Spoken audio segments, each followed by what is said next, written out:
I want to start with a quick video to fix your ideas of what we're talking about today in a slightly different manner than we're used to. In a world of many different challenges, each in its own time and place. With countless groups of people, all bound by food insecurity, comes a diverse collection of success stories of triumph over hunger and poverty. An array of success stories from all over the world, gathered and scientifically assessed, the impacts are millions fed, globally, regionally, and nationally.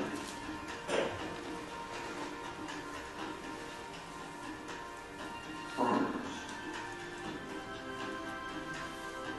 scientists, civil society groups, and politicians discovering solutions to agricultural challenges through science and technology, leadership, communities taking a stand, and collaboration. Join us in learning about these stories, which are only beginning, a seed of hope in turning the impossible into the possible. Ladies and gentlemen, in the late 1950s, about 1 billion people, or 1/3 of the world's population, were going hungry. Over the 50 years that followed, policymakers, scientists, farmers, and many others took action to boost agricultural production and productivity. They brought modern science to bear on agriculture. They constructed and rehabilitated irrigation systems and road networks. They promoted cultivation practices to conserve water, soil, and forests.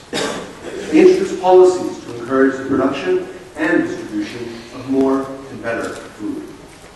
In short, they improved the availability, access, and quality of food in just 50 years.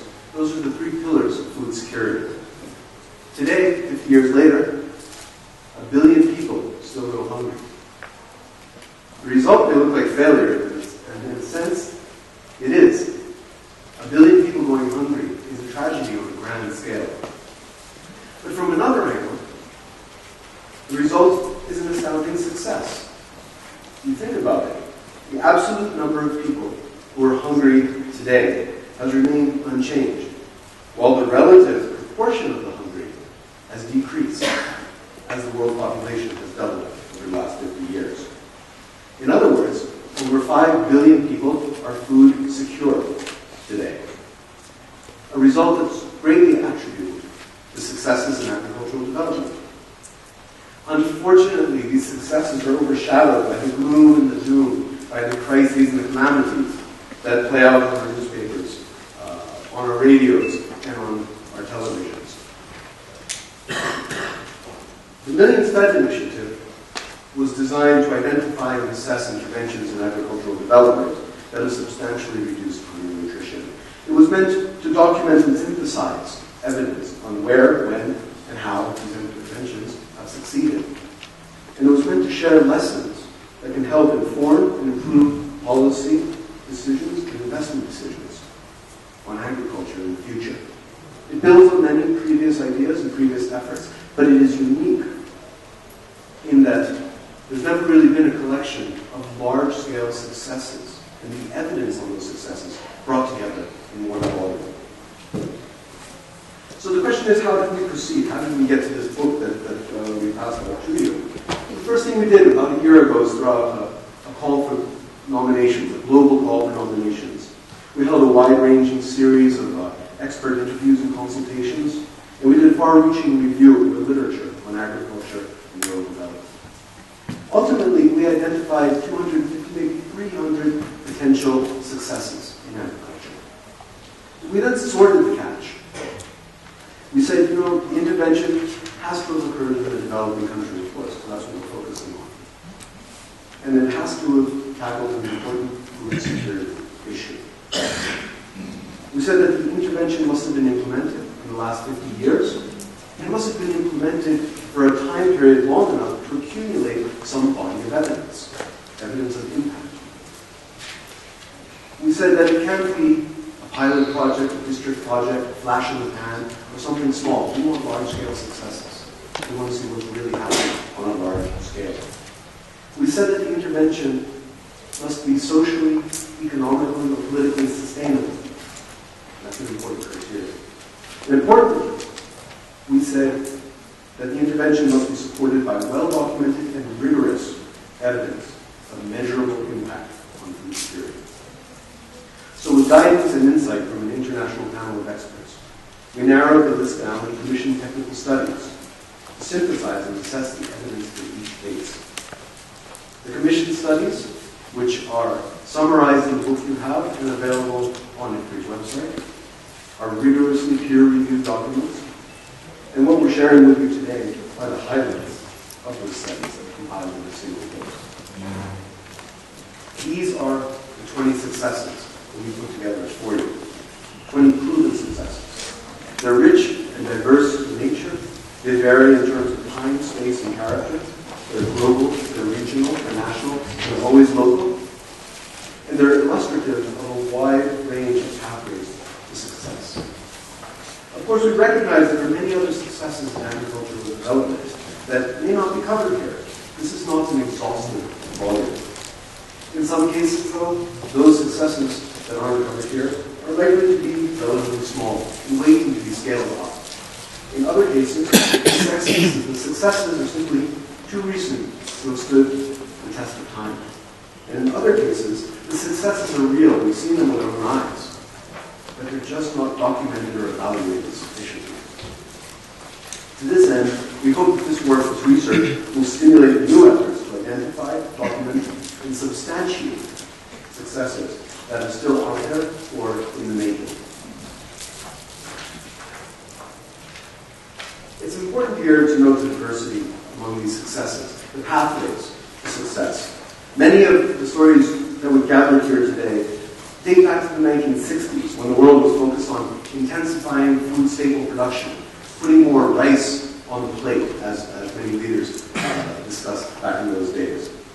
This remains a priority area today, of course, but successes since the 1960s have really diversified.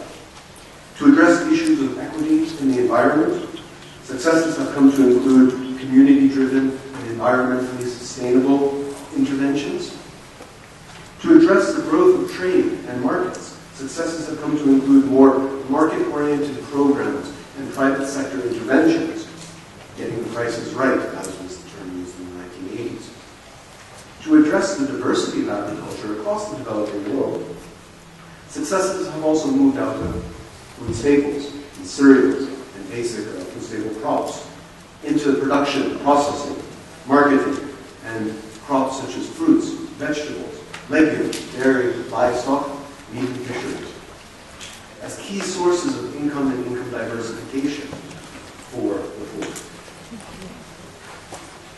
Successes have also emerged to bring agriculture to the forefront, not just of livelihoods, but as an engine of growth and development.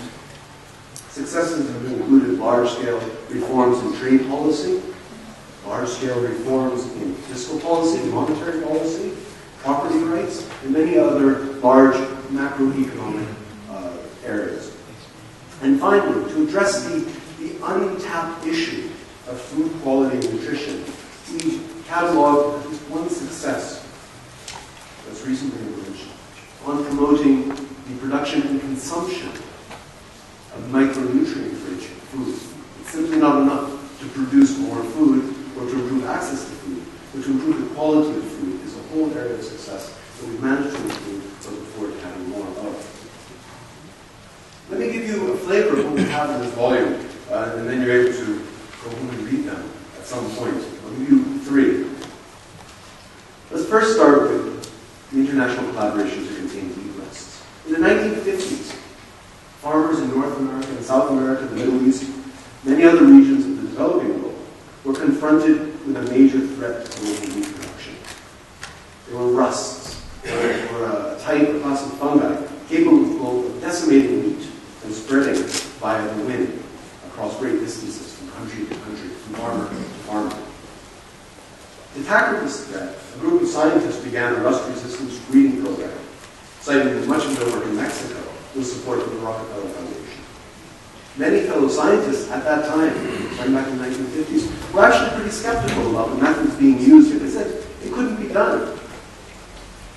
But under the leadership of Norman Borlaug, who received the Nobel Peace Prize for his work, they not only developed rust-resistant wheat varieties that are still in use today, but they also initiated a global program, the first of its kind, to leverage modern science for agricultural development. And this program is the model for many other global cooperations that go on today, for HIV/AIDS, malaria, tuberculosis, water, many other type issues we face today. This was the first. The impact? Worldwide, an estimated 117 million hectares were protected by the cultivation of rust-resistant wheat varieties, ensuring food security for somewhere between 60 and 120 million households. The number is mind-boggling. It's massive. And it's particularly important today in Africa, because after 50 years of resistance to rust, we see the reemergence of UG99, an incredibly virulent rust from Uganda that spread to Kenya, Ethiopia, Yemen, and onwards. And here in Ethiopia, our own Kamutsa Agricultural Research Center is at the forefront of this struggle to hold back this new generation of rust.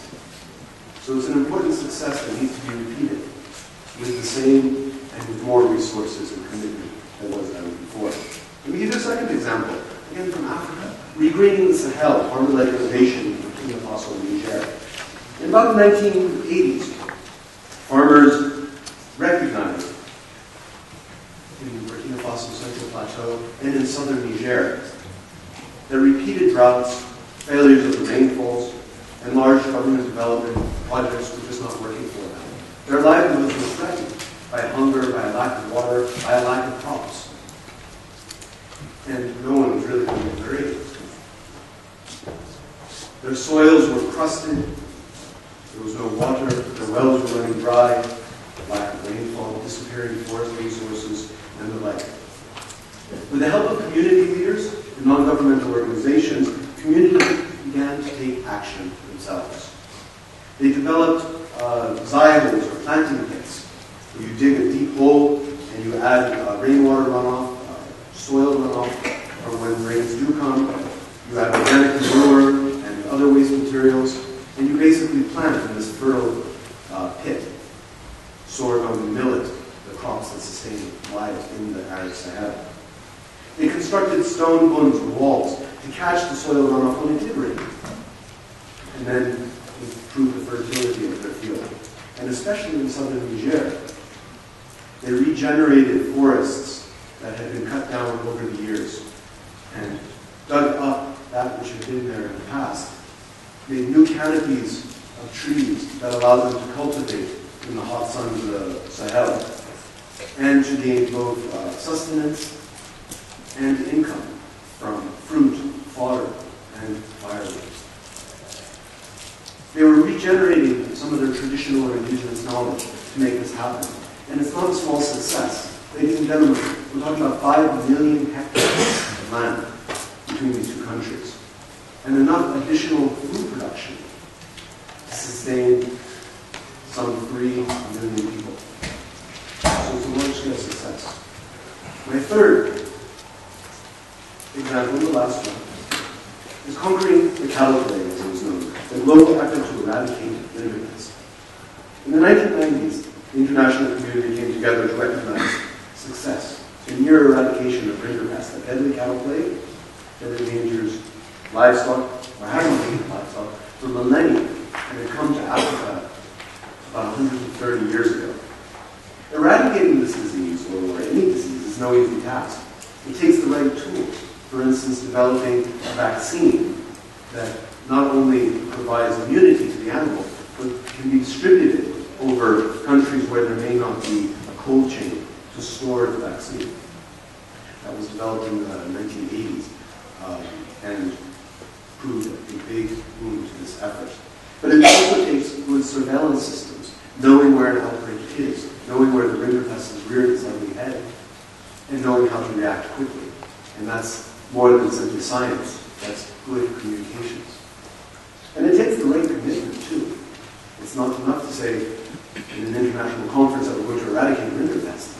It's international cooperation. It takes a national program to put it on the agenda, and it takes communities and localities and administrations at the local level to find rinderpest outbreaks and to control them. Eradication of rinderpest is expected to be fully certified around the world in the next year or two. It will be only the second time in human history that we've actually wiped out a disease. The first one was smallpox. The second one was rinderpest. The program to eradicate rinderpest is estimated to have protected 40 million livestock keepers around the world, around the developing world, and their livelihoods that depend on milk, meat, and hides. And it includes some massive efforts here in Ethiopia and in southern Sudan, working with pastoral communities that are hard to reach, yet have probably the most acute need to receive immunizations and vaccinations of their animals for rinderpest. So again, our hosts here in Ethiopia and many other African countries should be proud of recognizing this success in rinderpest.